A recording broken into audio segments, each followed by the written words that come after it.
뚝딱 상한가 구독자 시청자분들 반갑습니다. 절대로 저는 카카오 플러스 채널 운영하지 않습니다. 우리 구독자 시청자분들 이 부분에 반드시 유의하시면서 준비한 영상 시청하시기 바랍니다. 네, 안녕하세요. 1월 22일자 두산로보틱스 주가 방송 시작하도록 하겠습니다. 오늘도 두산로보틱스의 주가가 2% 하락을 보이면서 주당 가격 83,000원으로 마무리가 되었는데요. 연이 떨어지고 있는 주가를 보시면서 걱정하지 않으셔도 되는 그 이유를 영상에서 모두 말씀을 드리겠습니다. 지금까지 제가 말씀드리지 않았던 그 어떤 채널에서도 다루지 않았던 정말 핵심이 되는 내용들을 이번 영상에서 말씀을 드릴 거고요. 여러분들의 시간이 전혀 아깝지 않을 거라 확신을 합니다. 지금부터 제가 여러분께 말씀드릴 내용은 크게 세 가지입니다. 두산로보틱스의 주가가 상승할 수 있었던 배경과 지금까지 하락이 나오는 이유, 그리고 어쩌면 에코프로나 금양보다 훨씬 더 강력한 상승이 나오는 대박인 이유를 여러분께 말씀을 드릴 겁니다. 여러분들의 이해를 돕기 위해서 지금껏 상승했던 배경과 하락하는 배경에 대해서 알아볼 텐데요. 좋아요 한 번씩 눌러주시면 정말 감사하겠습니다. 여러분들의 시청 시간이 아깝지 않을 내용을 위해서 영상에 담겨지는 모든 자료와 통계 분석 이런 것들 모두가 사실은 정말 많은 고심을 하고 시간을 들여서 정성을 담아서 준비를 하고 있습니다. 좋아요 한 번씩 눌러주시면 감사하겠습니다. 자, 두산로보틱스 상승한 배경에 대해서 알아보겠습니다. 11월 달은 공매도 중단 이슈, 숏커버링이 들어오면서 전체적으로 긴축 피해 섹터라 불렸던 반도체 그리고 바이오가 큰 급부상을 했던 시기이기도 하죠. 그리고 나서 어떻게 됐습니까? MSCI 지수에 대한 편입 기대감, CES 일정에 대한 기대감, 그리고 금리 인하에 대한 기대감으로 두산로보틱스의 주가가 상승을 했습니다. 자, 지금까지 이 세 가지를 들어봤을 때 어떤가요? 단기적인 이슈가 대부분이고 단기적인 이슈니까 단기적인 상승밖에 나올 수 없다. 단기적인 수급밖에 들어올 수 없었다 라는 것을 우리가 알 수가 있습니다. 상승 뒤엔 당연히 조정이 나오기 때문에 어느 정도 조정을 예상했기 때문에 이런 구간에서 수렴 구간에서 종목이 반등할 수도 있었는데 변수가 하나 생겼습니다. 그죠? 지금부터는 하락한 배경에 대해서 알아볼 거예요. 이걸 듣고 나면은 당연히 제가 이 두산로보틱스가 주당 가격 최소 20만원을 바라보는 이유부터 시작을 해서요.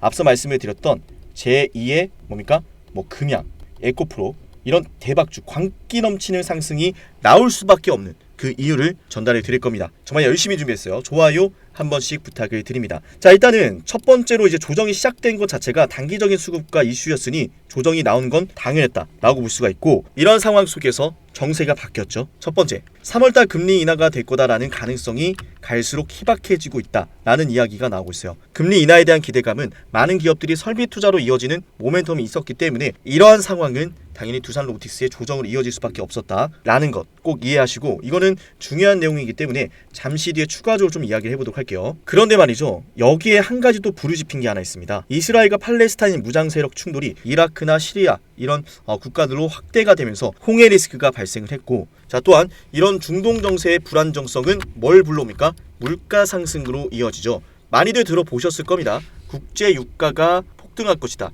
천연가스가 폭등할 것이다. 그렇기 때문에 이번에 발생한 홍해 리스크는 국제 유가의 폭등, 천연가스의 폭등으로 이어지면서 공급망까지 불안정해질 것이니까 금리 인하 못한다. 경제가 위태롭다. 라는 이야기였죠. 자, 그럼 실제로 국제 유가랑 천연가스가 급등했는가? 아니라는 거죠.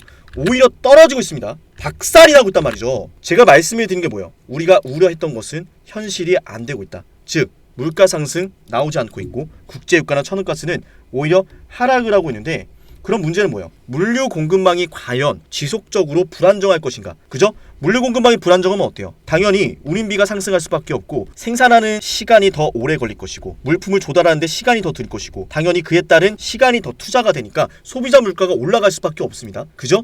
그런데 말이죠, 한 번은 생각해 봐야겠죠. 과연 이 상황을 누가 원하고 있을까? 원하는 이가 그렇게 많지가 않습니다. 사실 왜 이런 전쟁이 일어났나 싶을 정도로 다들 아시겠지만은 중동 확전 우려에도 어때요? 국제 유가는 그대로다. 오펙의 감산에도 훔쩍하지 않는다. 즉, 다들 들어보셨겠지만은 최근에 석유 카르텔이라고 불렸던 이 오펙, 사우디가 주도를 하고 있죠. 감산을 했으나 가격은 상승하지 않아요. 그런데 물류 공급망까지 불안정. 왜? 뭔가 실어 날라야 되는데 자꾸 공격을 합니다. 그죠? 이런 전쟁 이슈로 인해서. 그러니까 어때요? 석유를 원활하게 판매할 수 없다라는 내용까지 나오고 있고, 실제로 이 오펙을 탈퇴하는 국가까지 있었습니다.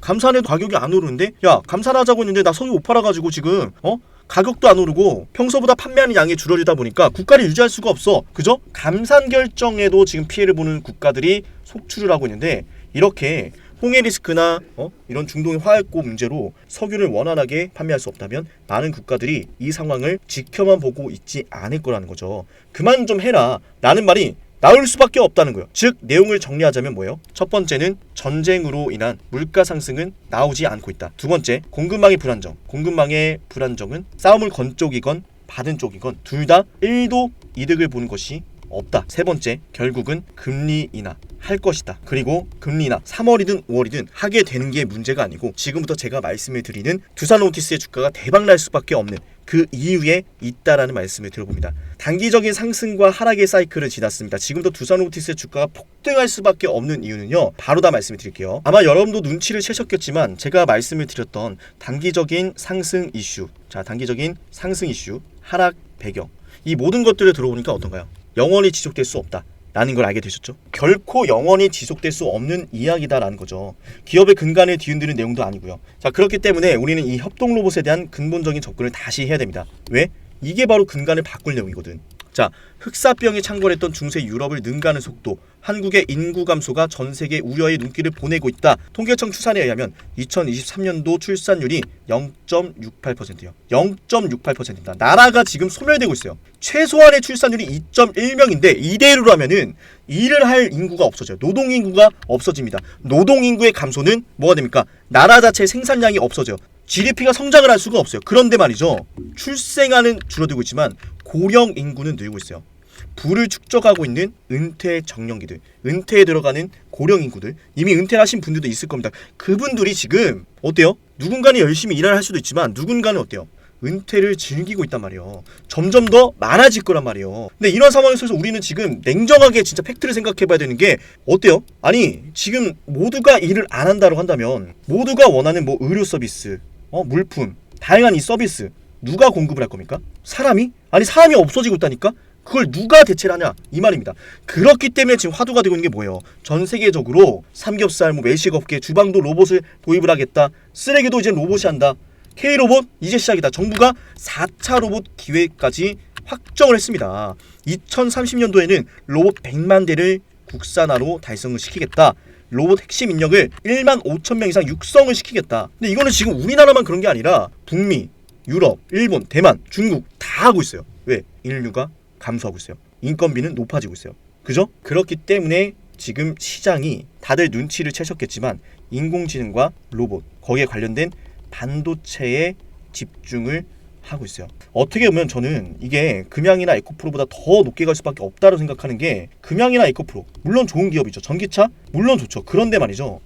전기차는 그것도 사람이 있어야 필요한 거예요. 그죠? 지금 남아있는 인류들이 앞으로의 은퇴, 앞으로의 이제 10년, 20년을 그려본다면 이 협동 로봇이 없으면 사실 우리가 먹는 음식부터 시작을 해서 옷, 그리고 주거, 이런 모든 것들이 지금 불가능해집니다. 일할 사람이 없다니까요. 그렇기 때문에 어때요? 기존에 1시간의 시간을 들여가지고 생산했던 양이 100이라고 친다면 이제는 어때요? 1시간에 1000을 만들어야 돼요. 이걸 가능케 하는 게 바로 인공지능과 로봇이라는 겁니다. 어때요, 여러분들? 지금 여기서 이거 매출 안 나오는데 주가 계속 빠지는데 걱정을 해야 될 시기일까요? 아니면 지금부터 나올 수 있는, 자 이건 저만 말하고 있습니다. 분명히 다른 데서 또 따라합니다. 두산로보티스 영상 찍으면은 제 분석을 따라하는 곳이 굉장히 많아요. 잘 보세요 한번. 지금 무슨 얘기가 나온다? 국가 정책, 정책주로 반드시 이야기가 나온다. 두 번째, 실적에 대한 이야기. 다들 아시겠지만 이 협동 로봇을 토대로 해서 현대차부터 시작해서 대기업들 이 생산 라인에 다 들어가고 있어요. 그런데 그 실적이 증가할 수밖에 없는 시기가 뭐냐면 바로 리쇼링 정책이에요. 여러분들 아시나요? 중국과 한국 같은 경우에는 2010년도 중반까지만 하더라도 사실은 경쟁 관계가 아니라 협력 관계였어요. 왜? 첨단 기술을 보유하고 있는 한국은 어때요? 저렴한 노동력을 원했고 그 노동력을 중국이 맡아줬다는 거죠. 그런데 어때요? 지금은 중국도 인건비가 만만치가 않아요. 둘이 이제 협력이 아니라 경쟁하는 구도로 들어가고 있어요. 미중 갈등은 심화가 되고 있어요. 중국으로 들어갔던 공장이, 즉 제조 기지가 한국도 마찬가지고 유럽도 마찬가지고 모든 이 제조 기지가 다시 미국, 한국, 유럽 돌아오고 있어요. 공장을 이전한다. 제조 기지를 이전한다. 즉 인건비 때문에 이전하는 것이고 정치적인 부분도 있지만 인건비를 감당하지 못했기 때문에 뺐는데 또다시 비싼 인건비를 지급하겠습니까? 협동 로봇을 선택할 수밖에 없다는 거죠. 실적이 눈에만 나오지 않았을 뿐이지 이미 나온 게 당연한 상황이다라는 거죠. 그렇기 때문에 제발 그냥 조정이 나올 때 두산 로티스를 담아야 된다라는 말씀을 드리는 겁니다. 이 시장 규모가 수천조입니다, 여러분들. 오죽하면 두산 로티스의 대표이사님께서 나오셔가지고 이거는 전기차보다 훨씬 더 큰 시장이다. 이 모션이라는 시장은 인간의 노동, 인간이 할 일을 대신하는 영역이기 때문에 정말 무수한 잠재력을 지니고 있고, 이 시장에서 우리는 뭘 했습니까? 두산 로티스가 원 오브 댐이 되는 것이 아니라 내가 원이 되겠다. 나는 원 오브 댐이 될 생각이 없다. 왜? 우리는 기술력도 뛰어나고 가격도 저렴하고 영업의 판매량도 글로벌 고객사를 확보하려고 총 동원을 하고 있다. 실적이 곧 터진다는 겁니다. 실적입니다. 왜? 눈앞에 다가왔어요. 저출산, 고임금, 고물가 시대. 기업들은 살아남기 위해서 이 생산의 효율을 끌어올릴 수밖에 없고, 그걸 국가 역시 잘 알고 있기 때문에 정책으로 밀어준다는 이야기죠. 현대랑 안 엮일까요? 삼성이랑 안 엮일까요? 뭐가 됐든 엮일 수밖에 없습니다. 왜? 나라의 근간이 제조에 있기 때문에. 제조가 무너지면은 나라가 성장할 수 없어요. 그죠? 인구 성장의 경제 보너스는 끝났고 앞으로는 협동 로봇이 대세가 될 것이다 라는 말씀을 드립니다. 그리고 지금까지 영상을 시청하신 분들은, 저는 초보자분들이 단순하게 이평선의 역학관계 이런 걸 보시면서 뭐 재료가 좋다 뭐 어떻다 이런 아마추어 같은 분석이 아니라 초보자분들께서 반드시 이걸 좀 알아가셨으면 좋겠어요. 좋아요 눌러주고 계시죠? 자, 초보자분들이 반드시 이걸 좀 알아가셨으면 좋겠는데, 세력들은 말이죠, 물량을 매집하는 동안에 시간과 돈이 많이 들어요. 흰색 바탕을 한 종목에서 유통되는 물량, 녹색 원을 개인 투자자분들이 가지고 있는 물량이라고 생각해 볼게요. 그리고 세력들이 이렇게 개인 투자자들이 가진 물량을 빼앗는 과정이 있는데, 우리는 그걸 흔히 매집이라고 부르죠. 그런데 개인 투자자가 갖고 있는 이 물량을 빼앗기 위한 과정은 우리가 생각하는 것보다 그렇게 간단치가 않아요. 때문에 가끔은 종목이 비정상적인 급등과 급락을 반복하기도 하고요. 매집에 필요한 시간이 세력들한테도 필요하기도 하죠. 거기엔 당연히 큰 자본도 필요하고요. 오랜 시간과 자본을 들여 완성된 세력들의 매집은 결국 세력들의 매집 완성이라는 결과로 이어지고, 그 종목 자체를 움켜쥐게 됩니다. 가격을 마음대로 하락시키고 마음대로 올릴 수 있게 되는 거죠. 그게 바로 세력들의 매집 완성이라 부르고, 시장 그 자체가 되는 순간이죠. 우리는 지금부터 매집을 끝낸 주식들을 안전하게 잡는 방법을 알아볼 겁니다. 더 이상 여러분들이 매집이 진행되는 과정에 추격 매수를 하고 몇 년 동안 고생할 필요가 없는 거죠. 설명에 앞서서 여러분들의 확실한 이해를 돕기 위해서 잠시만 이 영상을 보도록 할게요. 입을 쩍 벌리고 가만히 있는 이 고래. 아무것도 안 할 것이다. 이미 아무것도 안 하고 있지만 더 강렬하게 아무것도 안 할 것이다. 사실 가만히 있는 게 아니라 왑! 해당 영상은 타임 안에서 서식하는 브라이드 고래가 먹잇감을 사냥하는 방식인데요. 입을 벌린 채 가만히 있는 방법으로 시간을 가지고 기다리다가 입 안으로 물고기들이 들어오면 그대로 이렇게 입을 꿀꺽 닫으며 삼켜버립니다. 사실 주식도 마찬가지예요. 어려울 게 없는 게, 세력들도 입을 벌린 채 저점에서 물량이 쏟아지길 기다렸다가 결국엔 원하는 물량이 매도 잔량으로 쌓여 있을 때 한 번에 매수를 해서 물량을 매집하거든요. 그리고 거기엔 흔적이 남는다는 거죠. 정말로 그러한지 차트로 한번 실전 적용을 해보겠습니다. 상당히 흥미로운 게, 정말로 이 내용대로만 여러분들이 실전에 적용하면 여러분도 손쉽게 수익을 낼 수가 있습니다. 각자가 보유하고 있는 종목이 이런 패턴을 보이지 않는지, 그리고 앞으로 여러분들이 시장에서 이런 패턴이 보이면 반드시 관심 종목으로 보셔야 합니다. 저 역시 이러한 종목들로만 영상을 올려드리고 있으니 여러분들이 제 채널을 꾸준히 봐야 되는 이유이기도 하죠. 자, 지금부터 딱 1분만 집중해보세요. 더 이상 고점이 아닌 저점에서 매수할 수 있고, 무한정 기다리는 것이 아닌 빠르게 급등하는 종목을 보실 수 있습니다. 그런데 제가 이렇게 말로만 말씀을 드리면 신뢰가 가지 않을 수 있으니, 설명에 앞서서 여러분들의 이해를 돕기 위해서 잠시 하나만 보여드리도록 할게요. 실제로 제가 이용을 하고 있는 문자받아 전송 사이트고요. 제가 이 에브리봇이라는 종목을 여러분께 급등주로 1월 15일날 추천을 드렸습니다. 자, 1월 15일날 제가 여러분께 이 자리에서 추천을 드리고 종목이 무려 65% 급등을 했는데, 실제로 에브리봇을 추천드렸던 내역입니다. 장문전송 내역에서 보여드렸고, 절대로 포토샵이나 조작이 아닌 실제 사이트임을 말씀을 드려봅니다. 영상을 보시고 저한테 상남아라고 부르셨던 우리 구독자분들은 제가 이렇게 종목까지 보내드리고 있는데요. 제가 이용하는 문자전송 사이트에서 이렇게 보시는 것처럼 상남이라는 고객명으로 등록을 했고, 연간 이용권을 등록해서 여러분께 이런 문자를 보내드리고 있습니다. 자, 제가 여러분께 에브리봇을 1월 15일 12시에 문자를 남기셨던 200분한테 이렇게 보내드렸습니다. 제 개인 번호 보이시죠? 여기에다가 상남아라고 남기셔야 되고요. 진입가 14,000원, 손절가 13,000원, 목표주가 2만원 보내드리고, 약 3거래일 만에 얼마가 올랐습니까? 65%의 수익 구간이 나와주었습니다. 자, 이 매집 과정에 대해서 설명을 드릴 건데요. 지금 보시는 차트는 에브리봇의 주봉상 차트입니다. 2021년 5월 31일 25,900원대에 고점을 찍더니 끝없는 하락을 그렸고 2021년도 12월 13일을 시작으로 대량의 거래를 동반하면서 주식을 매집하기 시작합니다. 이게 바로 고래가 물고기를 잡아먹는 사냥 방식, 세력들의 매집 방식인데 중요한 건 여러분도 이런 종목들을 보시면서 이런 말씀하시죠. 이거 매집한 것 같은데? 아무리 봐도 매집인데 왜 자꾸 빼기만 하고 올라가진 않는 거야? 여러분이 이미 보유하고 있는 종목들 속에서 제가 지금부터 알려드리는 이 패턴이 뜨진 않는지 유심히 영상을 보셔야 됩니다. 이미 여러분들이 보유하고 있는 종목들 속에서 다양한 파동과 패턴으로 나타나고 있을 수 있는데 겉모습은 다르지만 결국 일맥상통하는 게 대량의 매집엔 반드시 세력들의 패턴과 흔적이 남는다는 거죠. 왜냐하면 흥하해운 역시 마찬가지로 이렇게 매집하는 과정이 일련의 과정들이 등장했는데 제가 이 내용 역시나 여러분께 이 문자바다 사이트에서 12월 22일 12시 이미 구독자분들한테 보내드렸던 내용이죠. 흥하해운 2,980원 이하, 자 200분한테 보내드렸습니다. 상단에 있는 번호로 상남아라고 남기셔가지고 제가 추천을 드리는 종목들 꼭 한 가지씩 받아보시길 바랍니다. 어쨌든 중요한 건 마찬가지로 매집 과정에서 나타난 이 패턴으로 흥하해운도 역시나 발굴한 종목인데 제가 주식을 오랫동안 연구를 하다 보니까 결국 매집을 하고 올라가기 직전에는 겉으로는 다르게 보이지만 꼭 이 패턴은 무조건 보이더라고요. 지금은 차트에서 나타나지 않는데 자 여러분들 정말 신기한 거 하나 보여드릴게요. 지금부터 제가 제주반도체라는 종목 보실게요. 이 종목 역시 정말 오랫동안 매집했던 매집주의 정석인데 지금은 차트에서 보이지 않는데 이렇게 신호검색 적용을 눌러서 상단위의 인생지표를 클릭하면 차트에 지표가 하나 생깁니다. 그대로 적용을 해서 자 차트에 이렇게 지표가 하나 생겼죠. 이 지표는 키움증권에서 기본으로 제공하는 일반 지표가 아니라 직접 제가 만든 수식이고요. 다른 유튜브 채널들을 보면은 여기도 있고 저기도 있고 수십 번 넘게 지표가 뜨고 있는데 그 지표들을 마치 세력들의 신호라 부르며 설명하는 모습을 보면 사실 너무나 안타깝습니다. 지표가 뜨고 나서 수년째 하락을 하거나 떨어지는 것들이 너무 많더라고요. 조금 전에 보여드렸던 흥하해운 역시나 제가 지표를 확인하고 여러분께 보내드렸던 겁니다. 이런 패턴으로 실제로 제주반도체 역시 지표가 뜬 다음날 여러분께 추천을 드렸고요. 지금 영상을 보고 계신 분들은 제가 추천을 드리고 나서 무려 400%나 오른 제주반도체라는 걸 아셔야 돼요. 제가 제주반도체를 괜히 찍었던 게 아닙니다. 그죠? 제주반도체 역시나 제가 여러분께 11월 21일 9시 26분에 제 개인 연락처로 보내드렸고요.